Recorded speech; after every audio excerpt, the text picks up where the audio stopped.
Ryan Garcia promises Shakur Stevenson that he will give him the biggest payday. He will fight Shakur Stevenson if he can't get the Tank rematch after the Devin Haney fight. It's a big promise, but ultimately I feel like what's Shakur's angle here? I mean, it's a big name, don't get me wrong. Like, I could see that. Like, Shakur wants to fight Ryan Garcia because in Shakur's mind, and I think in a lot of our minds, Shakur beats Ryan and then ultimately takes a lot of his fans. You know, it's a big name. He's a big draw. You know, Shakur would inevitably make a lot of money fighting Ryan Garcia because Ryan Garcia, no matter what you guys say about him, he's a name in the sport of boxing, especially right now with everything going on. He's posting crazy things on social media. I think that a lot of people would be intrigued if Shakur Stevenson were to get into the ring with him because they have history. You know, Shakur Stevenson and Ryan Garcia have fought in the amateurs. Shakur says that Ryan was his easiest fight. So, you know, Ryan's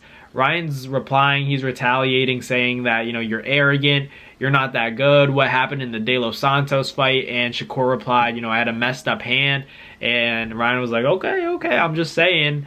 You know, people weren't happy with that performance. And Shakur said he's just on a different level. Shakur's saying that he's the real deal, and I think we could all agree with the fact that Shakur's the real deal. He didn't look great in his last performance against De Los Santos, but you have to remember, De Los Santos may not be a big name, but I think he's a very big slept-on fighter. He definitely can crack, and I think it was a tough stylistic matchup for Shakur because, especially if you're injured, especially if you can't use one hand, you're fighting a guy that's coming straight at you. He's not going to give you any space to breathe, and he's throwing those shots. He's coming to fight, and I think De Los Santos is a very credible fighter, even though he's not that well known. That's the main reason why Shakur Stevenson is getting a lot of backlashes because we expect him to have competitive fights only with guys like Tank and Devin or maybe Teofimo Lopez. But if it's not one of those guys, if it's not Lomachenko, it should be a walk in the park for Shakur. But ultimately, that's not the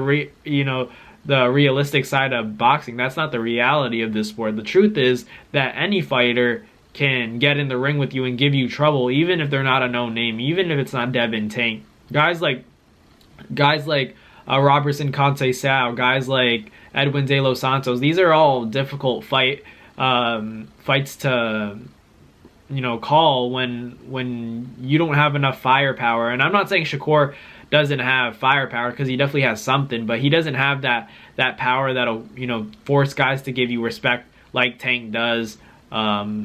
And that's bottom line, like Tio does. I don't think Shakur has the same pop, but he has that mental game. He has that understanding of distance. You always see him measuring.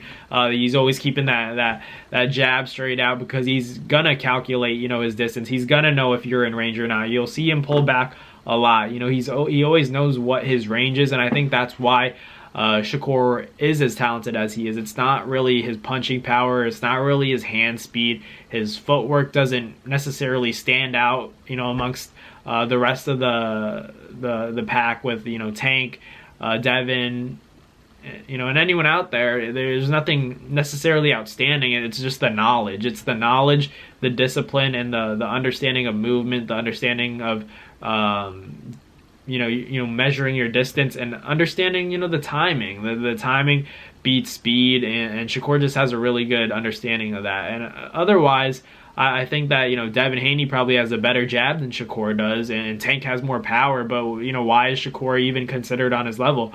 On the level of guys like Devin Haney, on the level of guys like Tank? It's because he's so intelligent. It's because he knows how to fight guys. He knows how to beat you mentally. He knows how to frustrate you. It's his defense. That's bottom line what it is. He doesn't get touched.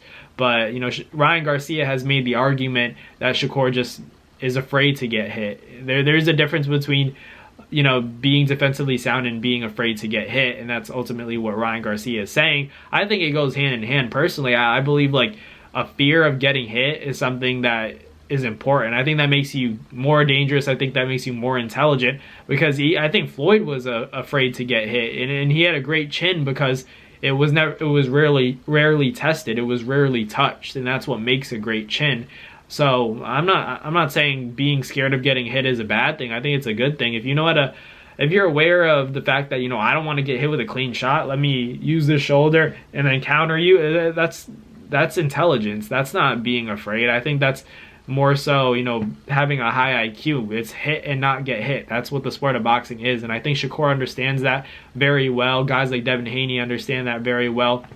You have guys like Tio and Tank who are a little bit more willing to take one to get one. And I'm not saying, that's a bad thing. I'm just saying, ultimately, there are a lot of smart fighters that can do it both, and I'm curious to see against the elite if Tank can avoid getting hit by guys like Devin, avoid getting hit by guys like Shakur at the pro level. I know Tank's defense is locked down when he wants it to be, but against the top tier is where I'm really curious to see it, and that goes for Devin and Shakur too. I want to see these guys against credible opposition, so I really know. And I'm not trying to contradict myself. Like I said it before, De Los Santos is a credible opponent, but I think the stylistic matchup still favors Shakur. It was just the fact that what makes it difficult is when that guy has that pop, when he can really crack you. And I think De Los Santos is one of those guys, but Tank is also one of those guys. But the difference is that Tank has the ability to box as well. He just hasn't had that opponent that has forced him to, take out all the tools to really show the arsenal. And I think there's only a few select few that can really bring that out of him, and that would be Devin or, Shakur. But ultimately, I think Ryan Garcia and Shakur is a good fight for Shakur because I think it's low risk for him and it's high reward. He would get, some of that eyeballs of the following of Ryan Garcia, so why not take that fight? I feel like I get it, but ultimately Shakur is fighting at 35. Are you willing to go up to 40 to fight Ryan Garcia? As much as you think that you're on a different level than Ryan Garcia, and maybe you are, I expect you to beat him, but still that weight advantage, are you willing to give it up? Because Tank wasn't.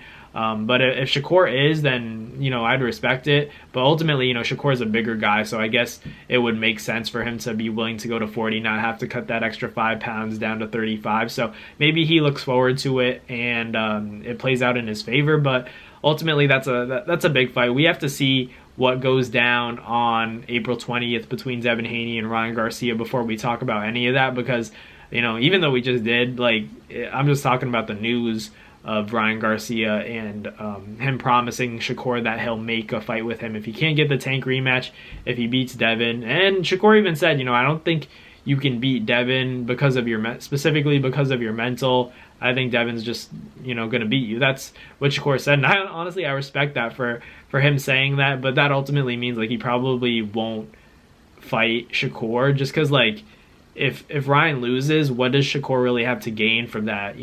There's that thing in boxing where you both beat the same guy. Maybe that makes a fight between Haney and Shakur big, but there's also Haney and Tank. So it's like what do you do? I still want to see Tank and Shakur before any of that. At 35, handle business. The two top dogs at 35, Shakur and Tank, need to go at it, and I'd love to see that fight as well. But let me know in the comments what you guys think. Thank you guys for watching. Like, comment, and subscribe, and I'll catch you guys next time. Peace. That's going to do it for another Nads Fight Media video, guys. Thank you guys so much for watching. It's been your boy, Matt Nabong, with another video. Hope you guys enjoyed it all. Thank you guys for the constant support. Salute to y'all always. It's been your boy.